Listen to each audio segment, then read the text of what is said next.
नमस्कार. आज आपण एका खूप सोप्या पण तितक्याच शक्तिशाली तत्वावर बोलणार आहोत.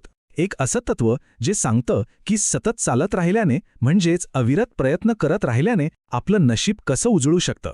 चला तर मग पाहूया की या सतत चालत राहण्यात यशाचं नेमकं कोणतं रहस्य दडलेलं आहे. ही गोष्ट आहे गणेशोत्सवातल्या एका दिवसाची.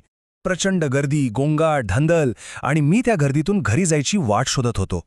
आणि इतक्यात कानावर एक ओळखीचे शब्द पडले. चल अकेला तेरा मेला पीछे छुटा राही चल अकेला. आणि मला त्या क्षणी एकदम क्लिक झालं की खरंच आपण फक्त चालत राहिलो ना तरच आपण आपल्या ध्येयापर्यंत पोचतो, मग तो प्रवास एकट्याचा असो की सगळ्यांसोबत. आणि हाच विचार आपल्याला एका खूप प्राचीन आणि तितक्याच शक्तिशाली मंत्राकडे घेऊन जातो. एक असा विचार जो फक्त चालण्यापुरतं मर्यादित नाहीये, तर तो जीवनाच्या प्रत्येक पैलूला लागू होतो. तो मंत्र आहे चराती चरतो भगः. ऐतरेय ब्राह्मणातलं हे एक वचन आहे आणि याचा अर्थ इतका सोपा आणि सुंदर आहे. जो माणूस आळस सोडून सतत चालत राहतो, प्रयत्न करत राहतो ना, त्याचं नशीबसुद्धा त्याच्यासोबत चालायला लागतं.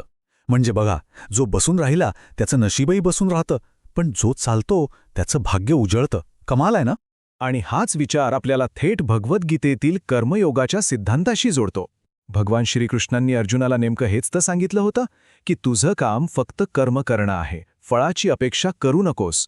म्हणजेच काय, तर फक्त चालत राहा, प्रयत्न करत राहा. बरं, आता हे पाहूया की हे तत्व फक्त काही जुन्या ग्रंथांपुरतं मर्यादित नाहीये. हा तर निसर्गाचा आणि आपल्या शरीराचा मूळ नियम आहे.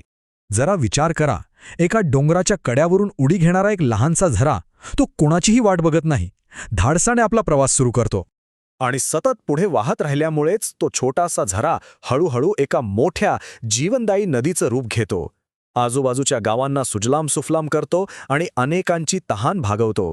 पण कल्पना करा, जर तो झरा सुरुवातीलाच थांबला असता तर मग काय झालं असतं? तर त्याचं रूपांतर एका डबक्यात झालं असतं आणि काही दिवसांच तो सुकून गेला असता. त्याचं अस्तित्व कोणाच्या लक्षातही आलं नसतं. खरंच थांबला तो संपला.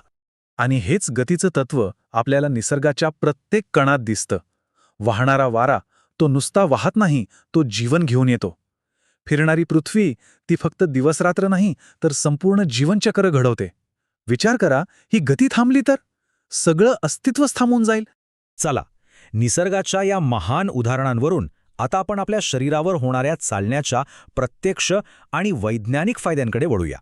आणि हे काही फक्त तत्वज्ञान नाहीये, यामागे ठोस विज्ञान आहे. नियमित चालल्याने आपलं शरीर आतून बाहेरून बदलतं. एका बाजूला हृदय, मधुमेह आणि रक्तदाबासारख्या आजारांचा धोका कमी होतो, तर दुसऱ्या बाजूला आपलं मानसिक आरोग्य सुधारतं, तणाव कमी होतो. थोडक्यात सांगायचं झालं तर चालणं हे आपल्या संपूर्ण आरोग्यासाठी एक वरदानच आहे.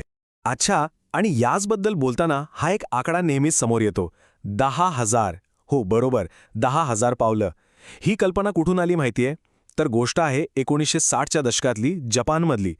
तिथे एक उपकरण तयार करण्यात आलं होतं ज्याचं नाव होतं मानपो केई. आणि गंमत म्हणजे या नावाचा अर्थच होतो 10,000 पावलं मोजणारा मीटर. तिथूनच हे ध्येय जगभर प्रसिद्ध झालं. थोडं आव्हानात्मक आहे, पण नक्कीच साध्य करण्यासारखं. आता काही अशा व्यक्तिमत्वांबद्दल बोलूया ज्यांनी आपल्या आयुष्यात चराती चरतो भगः या मंत्राला खरंखुरं जगून दाखवलं. डॉक्टर कलाम यांचा प्रवास बघा ना. अत्यंत गरिबीत रेल्वे स्टेशनवर वर्तमानपत्र विकून त्यांनी आपलं शिक्षण पूर्ण केलं. ते कधीच थांबले नाहीत आणि सततच्या प्रयत्नांनी ते भारताचे मिसाईल मॅन आणि नंतर राष्ट्रपती बनले. किंवा थॉमस एडिसन यांचं उदाहरण घ्या. विजेच्या दिव्याचा शोध लावताना ते हजारो वेळा अयशस्वी झाले, पण ते प्रत्येक अपयशाला यशाची एक पायरी मानत होते. ते स्वतः म्हणाले होते की यश म्हणजे 99% कष्ट आणि फक्त 1% प्रतिभा. लहानपणीच वडिलांचं छत्र हरपल्यानंतरही लता मंगेशकर खचल्या नाहीत. त्यांनी आपल्या कलेला, आपल्या गायकीला निराशेत बुडू दिलं नाही. प्रचंड कष्ट आणि साधनेच्या जोरावर त्यांनी संगीताच्या दुनियेत आपलं अढळ स्थान निर्माण केलं. मायकल फॅरेडे यांनी तर कधी शाळेत जाऊन जॉंशिक शिक्षणच घेतलं नाही. एका पुस्तक बांधणीच्या दुकानात काम करायचे आणि फावल्या वेळात पुस्तकं वाचून आणि छोटे छोटे प्रयोग करून ते जगातील महान शास्त्रज्ञ बनले. त्यांची ती चालत राहण्याची म्हणजे प्रयत्न करत राहण्याची वृत्तीच त्यांना यशाच्या शिखरावर घेऊन गेली.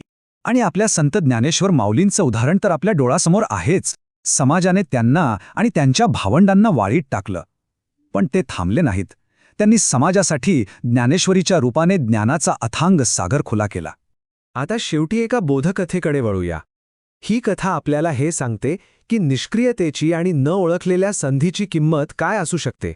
एका पहाटे एक कोळी समुद्रात जाळं टाकत होता.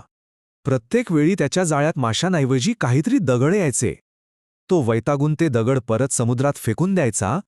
अंधारामुळे त्याला त्या दगडांचं खरं मोल कळलंच नाही.